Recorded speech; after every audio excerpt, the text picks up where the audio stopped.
இப்போ மாங்காய் ஊறுகாய் செய்ய போகிறோம். மாங்காய் ஊறுகாய் செய்கிறது எப்படின்னு நான் சொல்லி கொடுக்குறேன்.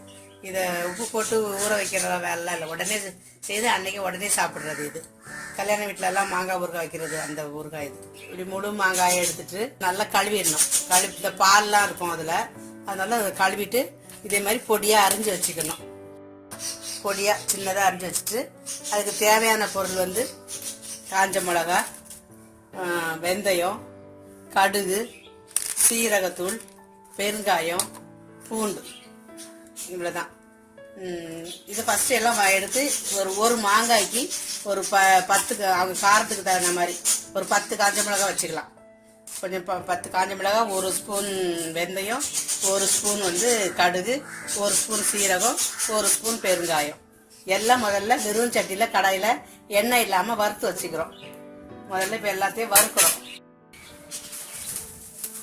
ஃபஸ்ட்டு காஞ்ச மிளகாய் போட்டு வறுத்துக்கணும். வறுக்கணும், கருப்பாகிடக்கூடாது. காஞ்ச மிளகாய் வறுத்தாச்சு. வெந்தயம், காஞ்ச மிளகா, கடுகு எல்லாமே கருப்பு கலர் ஆகிடும். லேசாக மஞ்சளாக வந்தால் போதும், ப்ரௌன் கலராக ஆகிற மாதிரி. பெருங்காயத்துக்கு சீரகத்தூள் போட்டுக்கிறோம். கடுகு போட்டுடுறோம்.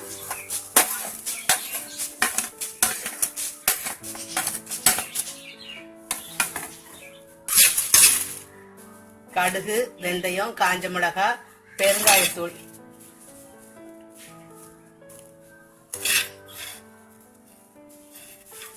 பெருங்காயத்தூள் எல்லாம் போட்டு நல்லா லேசாக வறுத்துட்டு ஆறின உடனே மிக்சி ஜார், சின்ன ஜாரில் போட்டு பொடி பண்ணி வச்சுக்கிறோம். மிக்சியில் போட்டு அரைக்க போகிறோம். காம்போடே போடலாம், காரம் ஜாஸ்தியாக இருக்கும். நரன்னு அரைச்சிக்கணும், ரொம்ப மையம் அரைக்கக்கூடாது. பவுடரை எல்லாம் சேர்த்து பொடி பண்ணியாச்சு. அப்புறம் தாளிக்கிறது அது கடுகு நல்லெண்ணெயில் தான் பண்ணணும். இதையும் நல்லெண்ணெயில் வாங்கி, சாதா ரீஃபைண்ட் ஆயிலெல்லாம் பண்ணால் நல்லா இருக்காது. 100 கிராம் எவ்வளோக்கு எண்ணெய் நிறைய ஊற்றுறோமோ அவ்வளவுக்கு நிறைய ஊறுகாய் நல்லாயிருக்கும். நல்லெண்ணெயை ஊற்றிட்டு எண்ணெய் காஞ்ச உடனே கடுகு, உளுத்தம்பருப்பு, அப்புறம் கருவேப்பிலை, அது நல்லா கடுகு பொரிஞ்ச உடனே பூண்டு போடணும்.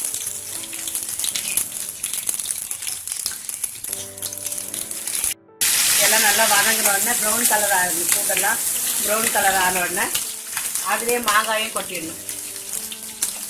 ரொம்ப கரிஞ்சிடக்கூடாது. அந்த வெடிப்பு சத்தம் அடங்கின உடனே ரெடி ஆயிடுச்சுன்னு அர்த்தம். இப்போ அந்த வெடிப்புலாம் அமைதி ஆயிடுச்சு.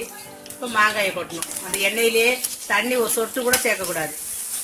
தண்ணியிலே தண்ணியே சேர்க்காம அந்த மாங்காயை வெட்டி ஒரு எண்ணெய்க்குள்ளே போட்டு வதக்கணும்.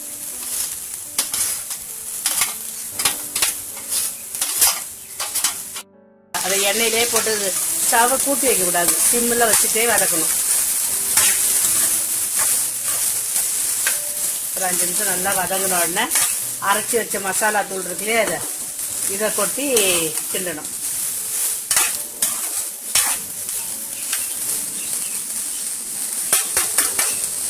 மாங்காய் வெந்த பிறகு தான் உப்பு போடணும். ஃபஸ்ட்லேயே போட்டால் மாங்காய் வேகாது. எப்பவுமே உப்பு எந்த இதுக்குமே முதல்ல போட்டால் காய் வேகாது. அதனால் பாதி வெந்த பிறகு தான் நம்ம உப்பு சேர்க்கணும். அப்படியே நல்லா வதக்கி அடி பிடிச்சிடாமல் கிண்டணும். அடி பிடிச்சிடக்கூடாது. அப்படியே கொஞ்சம் வேகட்டுன்னு அப்படியே மூடி வைக்கணும். காயை சிம்மில் வச்சு அப்படியே மூடி வச்சா கொஞ்சம் வெந்துடும். இப்போ உப்பு சேர்க்க போகிறோம், தேவையான அளவு உப்பு சேர்த்தாச்சு. இப்போ நம்ம அரைச்சி வச்ச மசாலாவை போடுறோம்.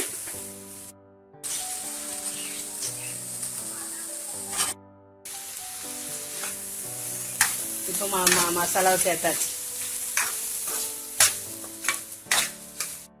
மசாலாவை சேர்த்தாச்சு. கலர் வேணும்னா லேசாக கொஞ்சோண்டு மஞ்சள் பொடி சேர்த்துட்டு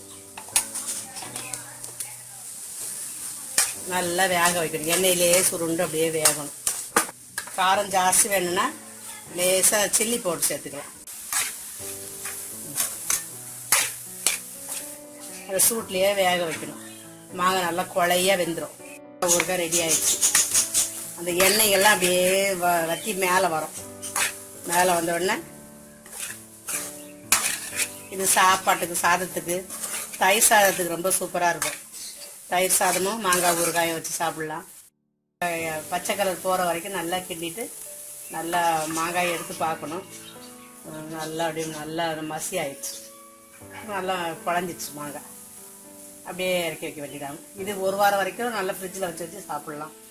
சாம்பார் சாதம், தயிர் சாதம் எல்லாத்துக்கும் நம்ம வெறும் மாங்காய் ஊறுகாய் நல்லா அப்படியே நல்லா குழஞ்சி இப்படி எண்ணெய் அப்படியே இப்படி வந்துச்சுன்னா, மேலே மாங்காய்க்கு மேலே எண்ணெய் வந்துச்சுன்னா அதெல்லாம் ரெடி ஆயிடுச்சுன்னு அர்த்தம்.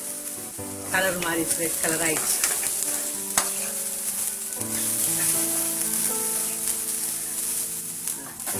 சுட சுட சாதத்தில் போட்டு கசிஞ்சு சாப்பிட்டா சூப்பராக இருக்கும். சுவையான மாங்காய் ஊறுகாய் ரெடி ஆயிடுச்சு. இதை ட்ரை பண்ணி செஞ்சு பார்த்து உங்களோட கமெண்ட்ஸை ஷேர் பண்ணுங்கள். உங்களோட சேனலை சப்ஸ்கிரைப் பண்ணுங்கள். தேங்க்யூ ஃபார் வாட்சிங்.